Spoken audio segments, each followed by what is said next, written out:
So I think we've got the best topic today, but I might be biased. Can anger be a force for good, delicious, rich for the picking? Can I just say what a surreal venue this is? It's true, isn't it? Don't you think? What an amazing place to be talking about anger. Anger as a force for good. Fantastic group of panellists. And Robert Biswas-Diener, I'll start with you because you've just written a book after so many years of writing about positive psychology, of writing about happiness. You now have written a book about the benefits, the virtues of negative emotion, including anger. And I wonder whether you've had a bit of a change of heart. One of my favorite reviews on Amazon of the book is that it was just a cynical attempt to sell books, which actually really irritated me.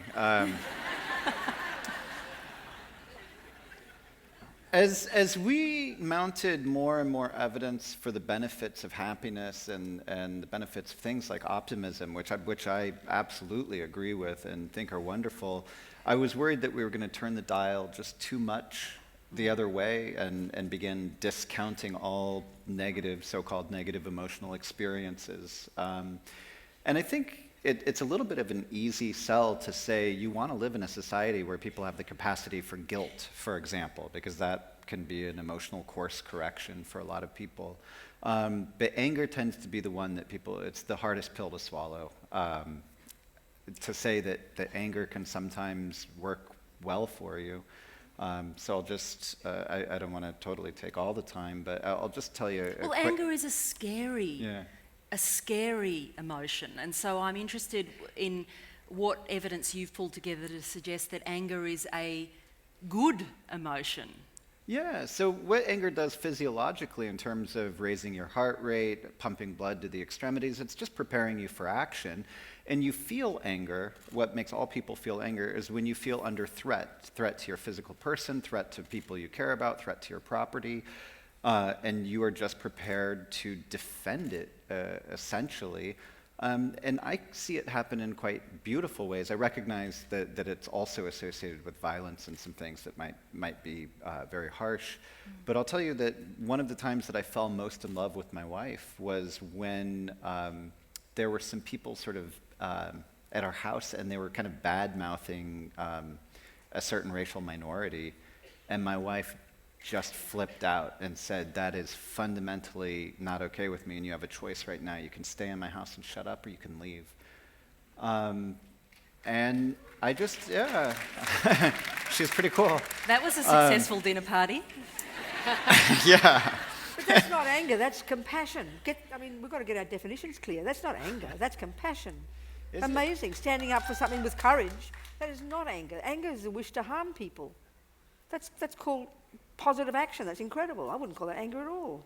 But That's the difference. That is getting into definitional questions. That's of what we've got to do. How do you? Well, let's define our terms, and I think we've got to define our terms.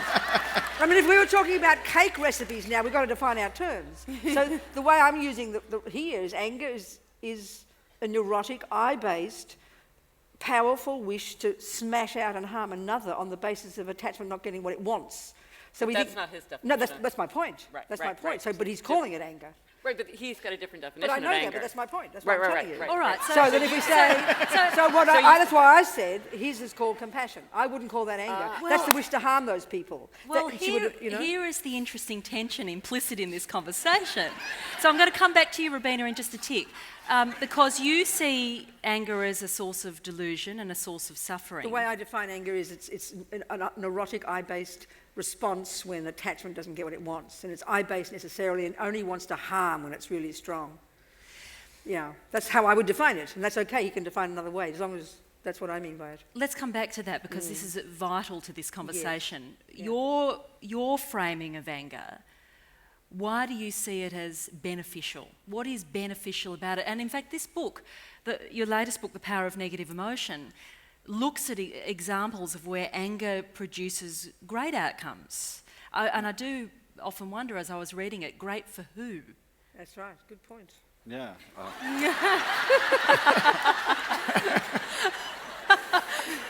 Be brave, Robert, come on. The most angry I have been in the last few months is when they told me that I was going to have to be on a panel defending anger against Rabina. Well, then you're not an expert. Come on. If you haven't been angry, then you should Hang on. be talking. All right, Robert. I'm an expert. No, if you look at research, there are a couple of good outcomes to anger, and again, it's because it prepares you to act. Angry people tend to be more optimistic.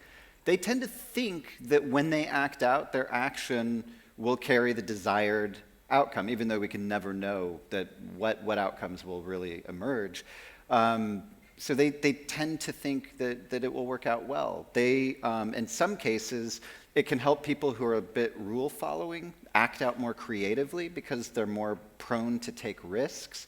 It can help occasionally in sports performance. So there are a few things, and again, I don't think that means we should all go around being angry all the time, but there might be some context in which it's helpful. And your experience with your wife was that anger can be a way in which we express an injustice, and that is an acknowledgement of the suffering of others.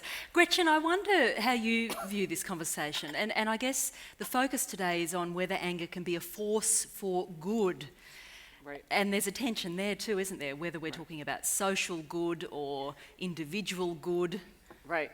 Well, I guess in my experience, a lot of times a negative emotion is like a big flashing warning sign that something needs to be fixed or needs to be addressed, or we need to shine a spotlight on it. So when we feel angry, it's like maybe we should be trying. We want to feel a different emotion. We want to be more skillful in managing the situation. So what are we going to do? We're going to speak up for somebody who we feel like is being wronged, or I feel angry when I lose my temper, and I'm like, okay, you know what? I need to get something to eat. I need to turn off the music because it's overwhelming me. So sometimes it's a very big righting a social wrong. Sometimes it's a little thing like learning to behave yourself better in a certain situation. But I think that there is a positive role in that it directs our attention at something, just like you said with guilt. Guilt is something that it's a sign to us that maybe we're not living up to our expectations for ourselves. And so it can serve a positive function if it helps us recognize where something needs to be righted.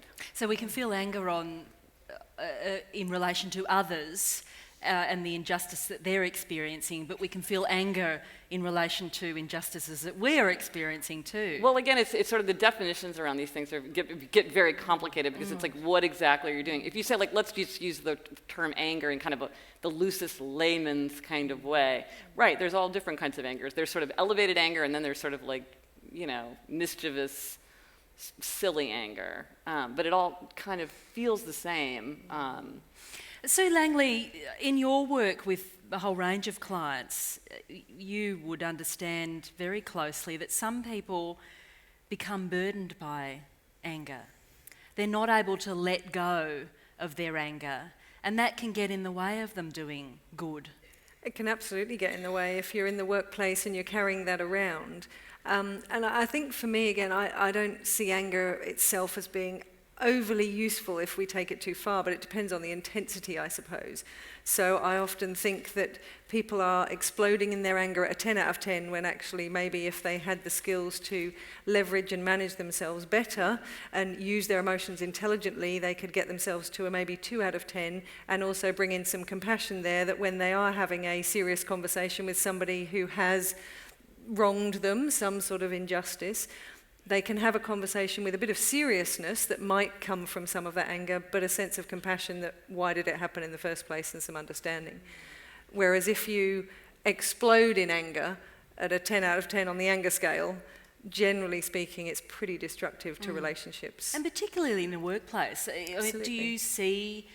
how do you see anger being expressed in a right way in the workplace? Mostly, anger can be a fairly frightening sort of exchange. Definitely, and I think we can carry it with us, and I think for me the challenge with anger is the physiological damage if we're hanging on to it.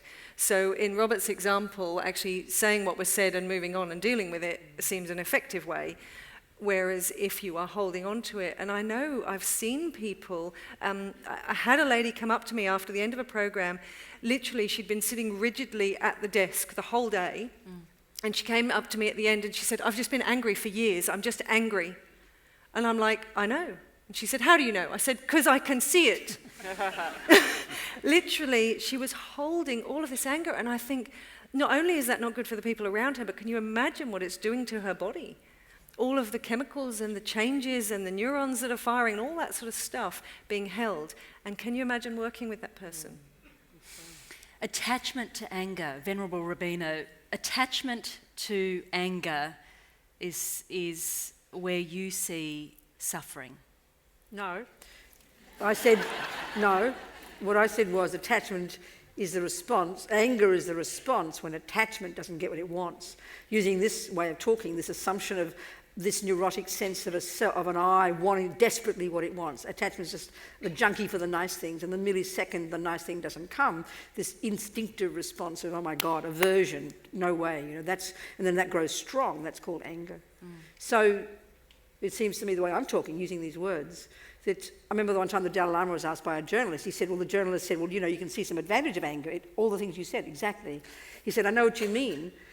But he said, when you do something from anger, it doesn't last. It's like an explosive energy, and then it calms down, and then you don't care. But if you're doing it from compassion, then it never ends. You never give up, So therefore, strong action, like you're talking, as I said, that sounds to me, something was triggered, but it was compassion more than anger, compassion. So strong action is fantastic. But do you think it's the expression of compassion through anger?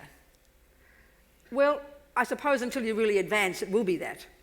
Until you really advance when you've given up anger, which is the way Buddha says you can eventually, then it would just be constant compassion, which would be fearless, would be courageous, wouldn't be worried about what people think, and you would act always to help others in whatever way is skillful. But the other thing about when it's anger, it can blind you, and you can make a mess. Your decisions often are completely crazy. And you think afterwards you're embarrassed by what you thought, what sounded so sensible. So until really advanced stages, of course, you start with that strong energy, and then you can put compassion on top of it. That would be reasonable. You working with prisoners over so many years, Yeah. Anger has caused them an awful lot of trouble. Well, there are more angry people out than in, I'd say. More wackos out of prison than in prison. Robina Curtin saying it like it is, as ever.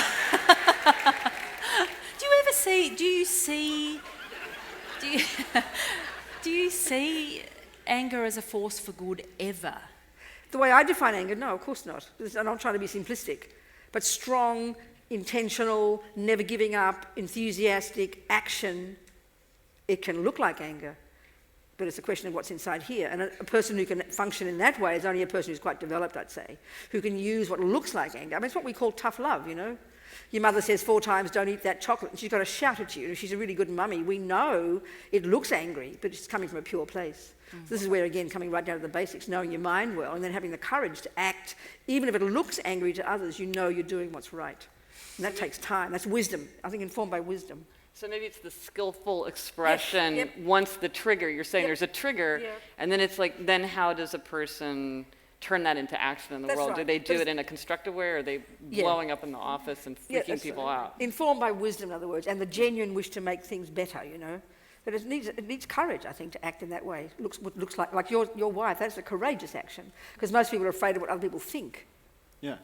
But you're sort of saying that trigger can actually be a positive force in that it can set things in motion if Yeah. skillfully handled. And I think it is kind of synonymous with that courage. It is Yes. what prepares that action. But I'm really curious, actually, about your idea that compassion, which I definitely like what you're saying about the compassion.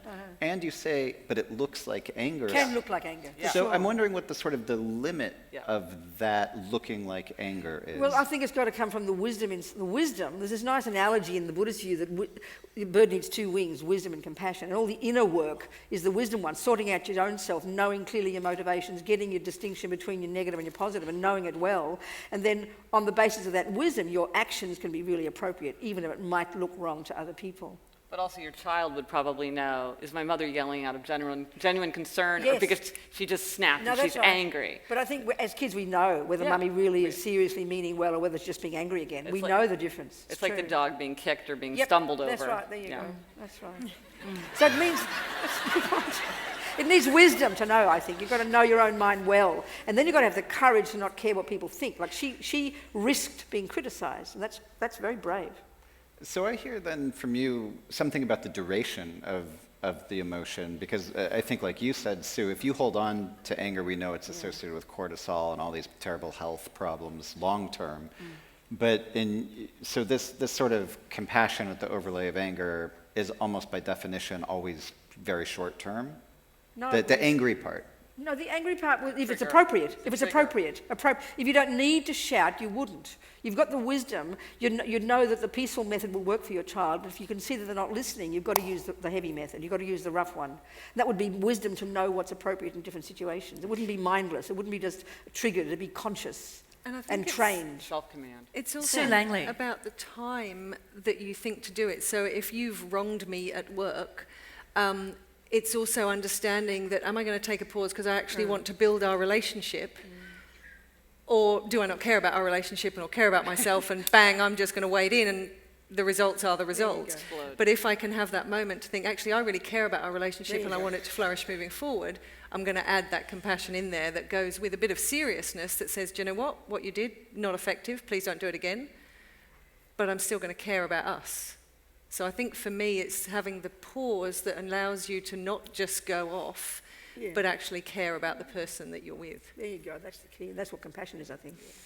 Robert, you do, though, in the book talk about the right way to express anger. And I guess this is what we're getting at here. Is there a right way from your interpretation? It kind of makes me sound like a know-it-all when you phrase it like that, right? Like, I know the right way to get angry. Well, Give it your best shot. yeah, my co-author wrote that chapter.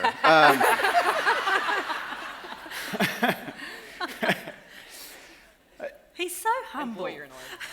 Yeah, I do think that that you can certainly express anger in the moment, and you're kind of likely to get it wrong. In fact, what you're saying right now, Sue, I'm tickled by, because you don't want to lash out on the person, but you want them to stop what they're doing.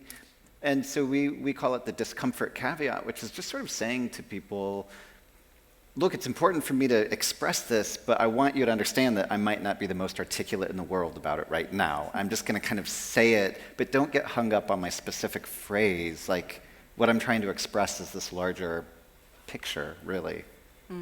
And that's different than lashing out and being verbally abusive or physically. Gretchen, you've just written a fantastic book on habits and you. how we might change our habits. I found it very challenging reading. Anger can become a habit, can't Yes. it? Yes, it can, and I think habits can help us. If you're a person who suffers from anger, I think your habits can help you manage that, because if you identify a pattern of lashing out or losing your temper, losing your sense of self-command, because I think one thing, I mean, as a person who I often flare up in anger, you feel really bad about it later, which then makes you act worse because you right. feel bad, so then you're just this downward spiral. And so I think one of the things to do is to have the habits that are going to allow you to have self-command. And those, again, are simple things like getting enough sleep, not letting yourself get too hungry, managing pain, practicing compassion, like always thinking, like, this is how I feel, how does it look from somebody else? Like, I always am saying, okay, put myself in the other person's shoes. It sounds like such an obvious thing to do, but a lot of times when you do that, you realize, like, this seems like an incredible, annoying thing that you deliberately did, but this other person probably has no awareness that they even, and so those kinds of things can become habits, so that you might feel that trigger, you have that flare, but before you lash out, before you lose the self-command, there's sort of these habits that kick in as breakers to stop the action before it starts. Because I agree that it can be helpful in helping you see how to do things differently, but if you don't respond with self-mastery, then it can make things worse. For sure. Let's just expand it beyond the individual, though, because, of course, you could say that anger has been a driving force for some of the great social movements of our time. Anti-apartheid, feminism, many of the big movements have been fueled by a sense of collective rage at an injustice. And this is where this conversation can take us now. Well, I love something that Martin Luther King said. It was amazing. And you can sort of see by looking at this guy that he wasn't an angry kind of person, but he was an active person. Look at him, you know. And he said, it's okay to be angry. And I think he meant, my suggestion is he's saying it's okay to be critical, which means, oh my God, there's racism, there's sexism, there's injustice. That's just called practical wisdom. It's okay to see the problem. But then he said, then you say, what can I do to help? And that's the compassion part. And that for me is what a compassionate one would be. It can still be furious and raging. I mean, you took many Tibetans go out there. In 87, there was his first mini uprising against the Chinese since the 59. And a friend of mine was tortured, escaped, his father murdered, brother murdered. And I said to him, do you ever get angry? And he laughed. Angry? What for? So out there, you know, being political and active doesn't mean anger. It means courage to wish to make things better. What can I do to help? That's profound, actually. It looks like anger, that's what I'm saying. Shouting and yelling at a demonstration, going out there and doing those things that Martin Luther King did, but it was courage to act, to wish to make the bigger picture better. In other words, enthusiasm, like Bob Brown said. Sometimes to act in an angry way. To act in a strong, that's what I keep saying about this action. It doesn't always have to be looking angry. It doesn't have to be... It's a subtle distinction there. It's not subtle, it's massive. It's where you're coming from. It's not subtle. It's the motivation in the mind, the wish to make... Martin Luther King said, then... Anger just says, how dare, and shouts and yells and screams and is impotent. But he said, now you say, what can I do to help? That's the key. That's the difference. About direct actions where people target the property of a state, for example, that's through okay. protest? That's very courageous. Well done. That's okay. It can be construed as a violent act. It can be, I know, because it looks like. But it's the key is what's inside, the motivation. But see, I wonder if it would be... If to be visibly non-angry is sometimes important, because as you say, also from the outside, there's a lot of nuance there if you're talking about, you know, 1,000 people gathering together or something, to be visibly in self-restraint and not expressing that's anger. what they did, wasn't it? The Martin Luther King people, all those demonstrations they did. But the Tibetans would have been out there with their placards, looking like they were shouting, you know. So it is, I mean, the showing of it also is very powerful, can be peaceful as well, but it can be coming from this strong wish to make things better. That, for me, is the key to it. So I have a question about that, and I'm actually just curious. It'll sound like a challenge, but I'm curious about it. Because you're not acting, it's not an angry question. Yeah, it's not. It actually sparked my curiosity about this. You're placing a heavy emphasis sort of on the person's internal intention. Yeah, that's right. Yes. Even if the action could be violent or angry seeming, as you're calling it. Could be causing harm. Isn't that a slippery slope, though? Of course it's a slippery slope, but you've got to start somewhere. You know, of course it's a slippery slope. But this, again, I'm talking from the Buddhist perspective of knowing your mind intimately and really well. The best one is peaceful method. The best one is have a wish to make things better and act peacefully. That's the best. But sometimes people don't hear you. Huh? If you're... That's sometimes what I'm saying. people don't Therefore, hear you've got to you. be strong. If That's you're right. more mute in your expression. That's right. So it is a slippery slope, but then you're in trouble. Mm-hmm. So, but you've got to risk something, you know. But you've got to know your mind well and really want to be the best. And then I think if you've subdued your own angry impulses, which they say you can, then you will choose the right way to be, because it's the one that will be effective. And then you also will choose not to do a thing. You might not do anything because you realise you're talking to deaf ears, you know. You wouldn't be shouting and yelling kind of impotently. It'd be wise. You'd choose to know what to say, when, and how to act, that it will bring the result. My feeling is. I mean, I'm maybe talking theoretically here. Yeah, so I wonder how you're hearing this from your perspective. We also need to think about the way the brain is wired. So when we are in an angry state, we're not necessarily producing the fuel that our brain needs in order to think very well. So we're producing all the really cool stuff for our body to be able to run or fight. But guess what? I'm losing the fuel that my brain needs to think well. That's interesting. So if I can potentially have the courage to be strong, or we talked about this last week in New Zealand, the curiosity piece, of if I can stay curious about how could it be better, this social injustice, what could happen, what are the possibilities, and I can stay curious. So staying open and it anger means can my kind of... brain is then fueled to be able to think of possibilities, as opposed to being in an angry state where I've got no fuel to think clearly. Although and I was do interested, stupid things. Yeah, really perfect. I was interested in Robert's analysis in the book is that they've... At this point, Robina and Sue are holding hands for the purpose of the recording. They found true love. We found that in a conversation in about the speaker anger. room. But also, Robert made the observation, I'll come back to you, Robert, and everyone on this, that anger can play a role in our creative output, that it can be a creative driver, and I'm very curious about how that works. Yeah, so again, I have to go back to some of the brain research that suggests actually when we're in an angry state, our brain is not as conducive to be creative. When you actually look at how the brain fires under anger, you're not lighting up the same parts of your brain that are around creativity. I just think you've got to look at the downside of the downside of anger. I mean, 40%, this is not a feminist statement, 40% of all women on earth who get killed, you know who kills them? The bloke in the bed next to them. Excuse me, they don't kill out of love, they kill out of despair and attachment, not getting what it wants, and jealousy and anger. What do you think every war is fueled by? We call it compassion. If you harm my people, I'll kill you. That's not compassion, that's called anger. So I mean, look at the downside of it. And when you give it up, our trouble is in our culture. We think we end up like some kind of wimp. That's why I like the Dalai Lama. He's this fierce, fast-talking, no-nonsense person, Shows to me the proof of the pudding that by giving up anger, you don't give up action, you just give up kind of insanity. But you become courageous and fearless and strong. I mean, if Buddhists had to give up this rubbish, I wouldn't be a Buddhist, believe me. Become some kind of mindless wimp. I couldn't stand the thought of it.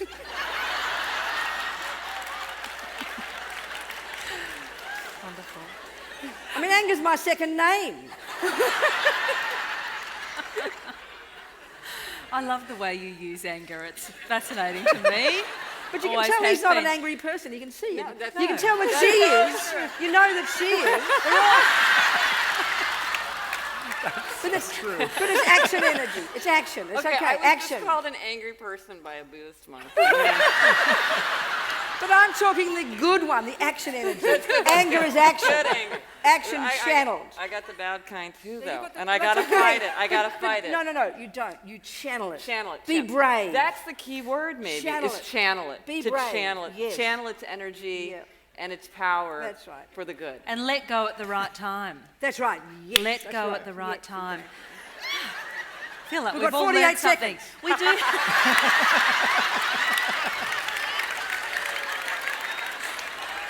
Who's running this show? We've been bystanders since the second she got out here. I have to say one thing, if I may. Yes, One of the please. best things about anger is the Positive Psychology Conference in Europe next year is being held in Angers in France, which is anger. Oh, how cool is that? That's the best thing about anger for me. There you go. I can't think of a better way to finish our discussion. Thank you so much for. Thank you, Well, everybody. what a. Thank you, Gretchen. Thank you, darling. Thank you, Robert. If you go to this supermarket and shouting, I want to buy peace of mind, then people laughing or people feel that person's mind is something wrong. Now, this word connections is a really interesting one because our kids today are more connected than ever. Of course, then when you're in an institution, people call you up. They tell you to perk up. Yeah, perk up, because I didn't think of that. I should have a happiness project, I decided. As soon as I have some free time, I'm going to do that.